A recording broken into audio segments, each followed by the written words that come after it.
So my thoughts on that whole process, basically, is I would have preferred that they took one of the V6s. It doesn't have to be the big 4-liter one. They twin turbocharged it, gave it a little bit extra oomph and stuff, spruced it up, maybe make it rev a little bit higher than what I'm used to in my dad's pickup, Bucky. But I'm supposing that the Lexus models rev better. Anyway, moving on. Take that engine, spruce it up a little bit, chuck a turbocharger or two on the side, and then that would have been a better engine. Now, that would have meant that the hood wouldn't have had to be as long and slooping, whatever you want to call it. Sloping. I'm rethinking my whole English life. Anyway, moving on. Yes, but also no. Just because you have extra space in the engine bay doesn't mean that you have to use it all up. You know what I mean? Like, there can still be extra space for activities, room for activities and movement and stuff. So personally speaking, I think a V6 actually would have suited the car better, to be 100% honest. And I'm going to be 110% honest, and this will piss people off. If I had ample amounts of money, I would buy a GR Supra, I would tear out the BMW engine, and I would drop in the 4-liter V6 and I'd twin turbocharge it. Because personally, that is the engine I really do feel should have gone into that car. And then a lot of people are probably, screaming their absolute heads off in the comments right now. But think about it this way. Nissan for the GTR. The R34 came out, and that was the last shape with the RB20 engines. RB26. That was the last GTR with an inline 6. Twin turbo inline 6. Then, when the R35 came out, now obviously there was a very large break in between the different shapes and so on and so forth. But when the R35 came out, there was obviously a lot more technology, a lot more fancy computers that could go into cars and stuff, and you could make cars do a lot more, and there was a lot more potential for cars and stuff. And we all found out, I suppose kind of recently, still like quite a few years ago, but the VR38, if I'm correct, that is the engine code for the R35 GTR, that engine landed up being a pretty monster engine. That engine is a really, really, really good engine, and makes a lot of power and stuff, kind of with very little mods on it, like just a bolt-on setup, and a lot of people rave about that engine now. So, my point being is the GTR went from an inline 6 twin turbo that was very well known for being very moddable, and you could make a lot of power out of it, to a V6, and I remember people would freak out about the fact that it went from an inline 6 to a V6. People did not like the fact that it did that. However, it kind of became its own staple of the fact that is now a new version of Godzilla and can terrorize other supercars and stuff for like a quarter of the price and whatever, because of how that car was set up and well done. Now obviously a lot of credit there goes to Nissan for developing such an amazing engine, and again, in defense, Toyota with their V6s probably didn't make it with the intent of it making such extreme horsepower and so on and so forth. So those V6s probably would have gotten to about 500 horsepower, and then probably not much more. You'd have to really start modifying the engine to get more horsepower and so on and so forth. But my meaning is, Toyota for a lot less cost, probably. Again, I'm not a car engineer, I'm not a car manufacturer, I can't really comment on the whole scenario. But in my head, Toyota could have, for a lot less money, made their own Supra, and then just fiddled with one of their own engines, like changed the head up a little bit or something, so that V6 would be more suitable to be a higher revving, more sporty setup engine, of which, again, if they're taking the V6 out of the Lexus anyway, which kind of is that kind of setup, yeah.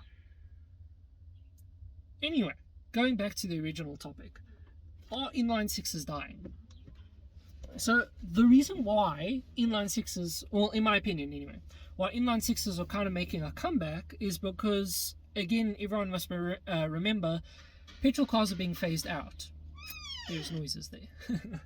Petrol cars are being phased out. So the larger displacement engines, things like V8s and stuff, they would regularly be put into the sports models and so on and so forth, are now being replaced with hybridized lower displacement engines, which is, I mean, if that's the way the world's going and that's what manufacturers have to do, I'm going to be 100% honest with you. I don't think manufacturers want to go down that route. I think they're kind of being forced to go down that route, but that's a whole nother story for a whole different podcast and cars. So I think a lot of car companies are moving back into inline sixes and V6s simply because of the fact that they can't really make V8s anymore to put in the cars. Again, a lot of the cars that I was listing, or that I found and stuff, besides BMW, pretty much, were American cars, which we all know that the Americans like a big growly V8. So I think that's kind of the way that the States is heading. I don't know if it'll be inline sixes or V6s, but either way, it is heading kind of in that direction. And then slower and slower, all the inline sixes or V6s or whatever are being replaced with 4 cylinders all the way down. I mean, a lot of modern small hatchbacks no longer have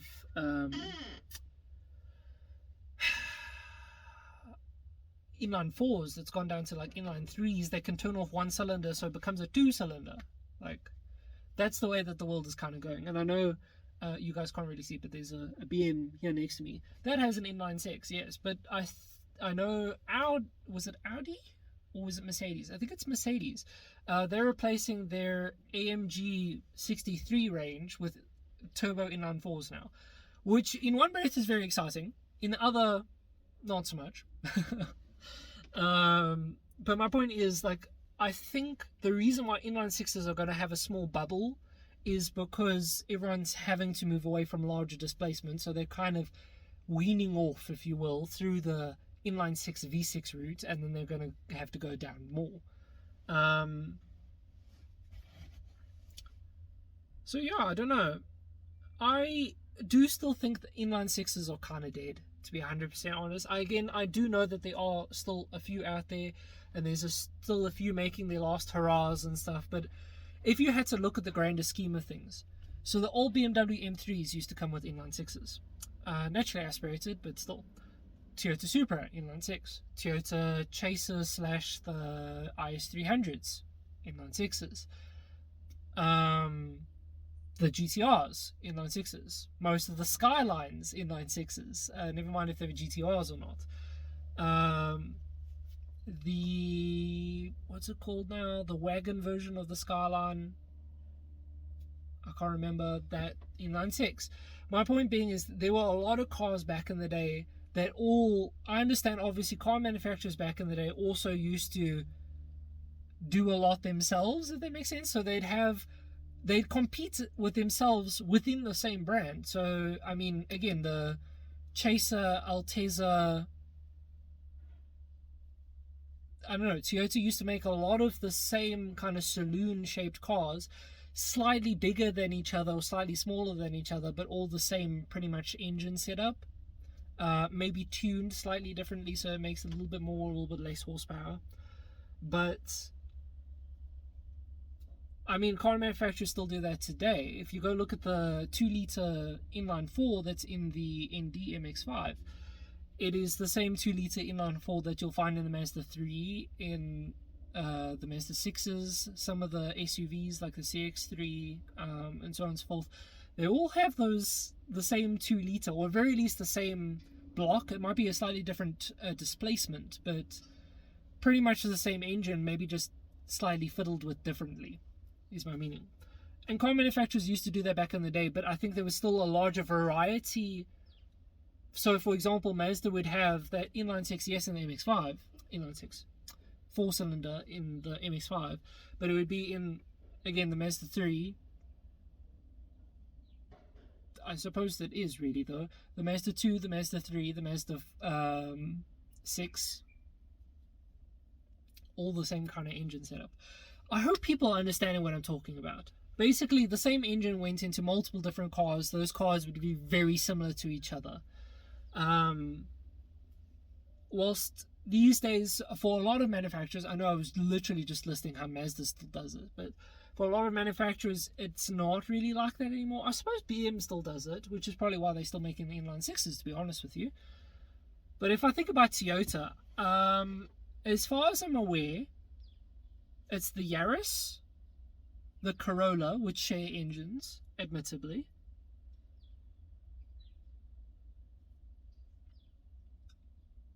And then that's like it. Because the Corolla doesn't share engines with the Lexi. I don't know. Maybe I'm going a little bit too in depth here, and I'm starting to not make sense. So let's regroup and go back to it. I can't remember what I was supposed to be running out to be honest with you. I can't, dude. My ADHD brain is so bad. I don't know. Maybe I should just end the episode. Yeah. Let me know your thoughts on the whole Supra debacle. Would you actually have preferred a V6, twin turbo V6?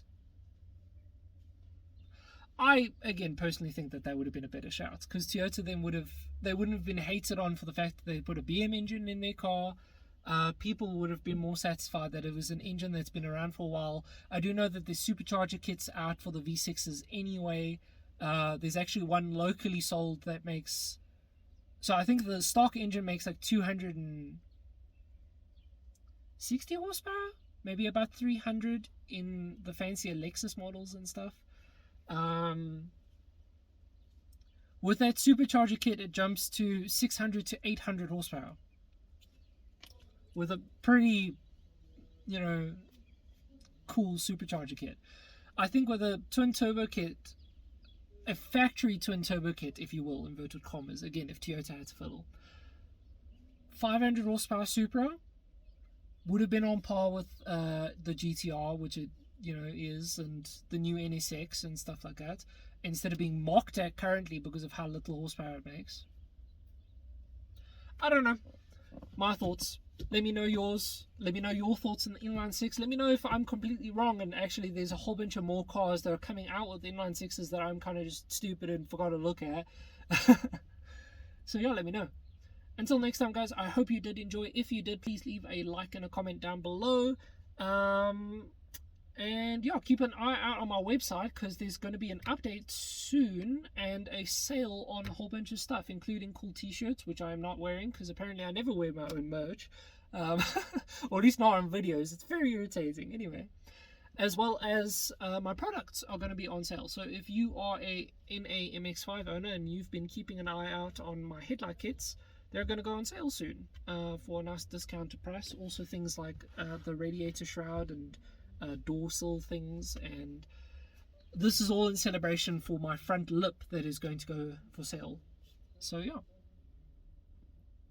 vibing, my dudes. Anyway, cool. Until next time, guys, I hope you enjoyed, and I hope to see you in the next video. Cheers.